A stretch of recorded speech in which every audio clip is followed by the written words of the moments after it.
Bonjour à tous et bienvenue sur ma chaîne. Préparez-vous, car l'histoire que je vais vous raconter aujourd'hui va vous glacer le sang et vous faire remettre en question tout ce que vous croyez savoir sur l'amour et l'au-delà. C'est l'histoire d'Ivana, une femme dont la vie a basculé du tout au tout, et croyez-moi, vous n'êtes pas prêts pour ça. Ivana pensait avoir trouvé l'amour parfait avec Samuel. 15 ans de vie commune, 4 enfants, une famille en or. Chaque matin, Samuel était là, souriant, attentionné, un roc sur lequel Ivana s'appuyait. Elle était convaincue que leur amour était invincible, éternel. Mais ce qu'elle a découvert un jour a réduit son monde en miettes. Pour comprendre l'ampleur de ce drame, il faut remonter aux origines, là où tout a commencé, à Nkozoa, un quartier vibrant de Yaoundé. Imaginez Nkozoa. La vie démarre bien avant le lever du soleil. À 4h30, Ivana était déjà debout, préparant ses délicieux beignets chauds et son bouillon à l'abricot, dont l'odeur se répandait dans les ruelles. Dès 5h30, le marché s'animait, les klaxons démtors le brouhaha des marchands étalant fruits, légumes et poissons frais, et cette sublime odeur de pain chaud mêlée aux épices. Son petit stand, c'était sa vie, son gagne-pain. Chaque sourire de client était une bouffée d'énergie. Ivana connaissait Nkozoa comme sa poche, chaque recoin, chaque ruelle où les enfants couraient avec leurs cartables. C'était un mélange unique de chaos joyeux et de chaleur humaine, où les habitants se saluaient, se chamaillaient parfois, mais toujours avec une bienveillance profonde. C'est dans ce décor vibrant qu'elle l'a vu pour la première fois. Samuel, il avançait doucement. Vêtu d'une chemise claire et d'un pantalon impeccable, son visage serein et presque lumineux dans la brume matinale.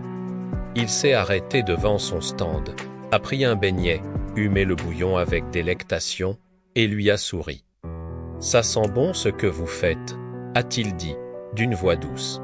Ivana n'oubliera jamais ce moment. Ce sourire, cette voix, cette curiosité dans ses yeux, quelque chose en elle a frissonné. Il est parti sans un mot de plus, mais son image est restée gravée dans son esprit toute la journée. Le lendemain, il est revenu.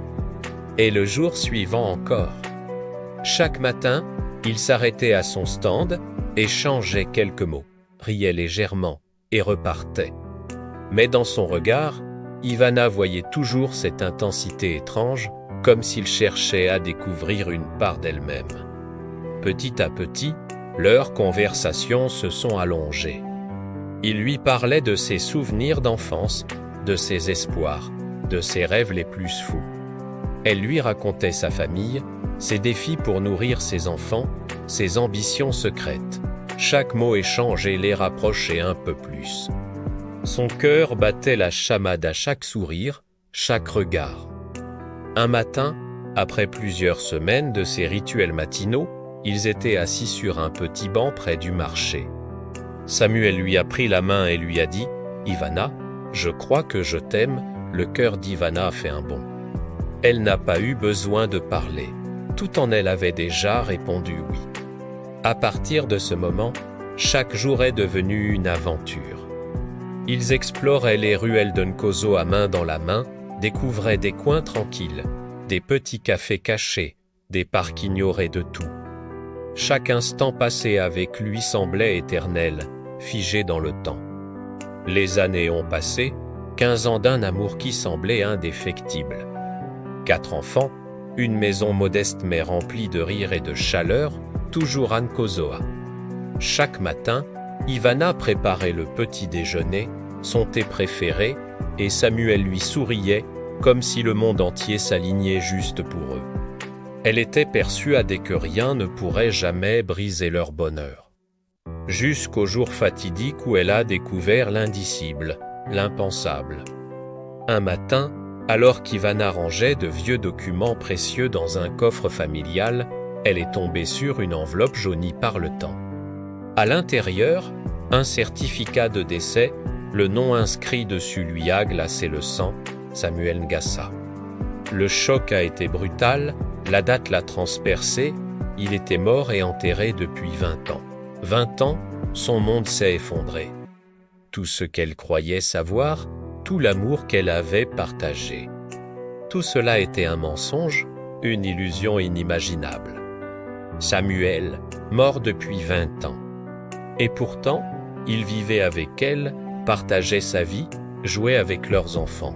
Comment cela était-il possible? Dès ce jour, tout a changé. Les nuits Anne Kozoa, autrefois si paisibles, sont devenues lourdes, silencieuses et brisées par des pleurs et des murmures effrayants.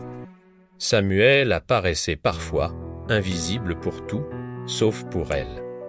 Son ombre glissait dans la maison, ses yeux brillaient d'une lueur étrange dans l'obscurité, et Ivana sentait parfois son souffle glacé près d'elle. Les enfants se réveillaient en hurlant de terreur, mais ne voyaient rien. Seule Ivana entendait ces chuchotements sinistres. « Ivana, pourquoi m'as-tu oublié ?»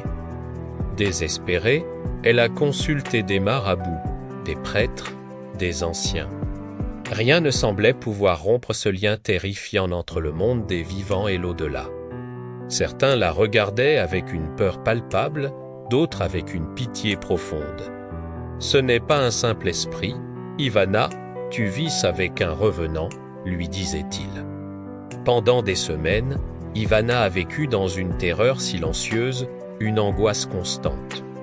Chaque matin, elle se réveillait épuisée. Chaque soir, elle redoutait le moment où il viendrait murmurer à ses oreilles, lui rappelant sa présence glaçante.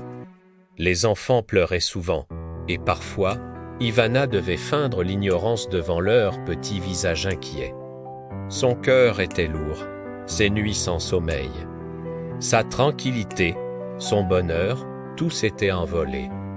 Puis est venu le temps du rituel ultime, l'ultime espoir. Il fallait ramener de la terre de son village natal, là où ses ancêtres reposaient, pour enfin rompre le lien et lui permettre de trouver la paix éternelle. Le voyage fut long, éprouvant, chargé d'une anxiété palpable. La route était sinueuse, les villages traversés semblaient retenir leur souffle, les collines et les forêts gardaient un silence pesant. Mais sur la route, juste à la sortie de la forêt près de Nkozoa, sous le soleil brûlant, il est apparu, Samuel. Ses yeux, vides de vie, la fixaient avec une intensité insoutenable. Son visage était immobile, mais vibrait d'une présence spectrale dans sa mort. Dans la peur panique, Ivana a perdu le contrôle de sa voiture. L'accident a été violent, d'une brutalité inouïe. À l'hôpital de Nkozoa, blessée mais toujours consciente, elle l'a vu pour la dernière fois. Ses yeux, pourtant dépourvus de vie, reflétaient une tristesse infinie et un amour désespéré. Il lui a murmuré, d'une voix presque inaudible, « Je voulais juste dire adieu ». Et enfin, il s'est dissipé, s'évaporant dans l'air, libéré. Depuis ce jour, Ivana via avec cette vérité déchirante, on ne peut jamais tromper la mort. Certains liens, même les plus forts et les plus passionnés, sont au-delà de tout contrôle humain.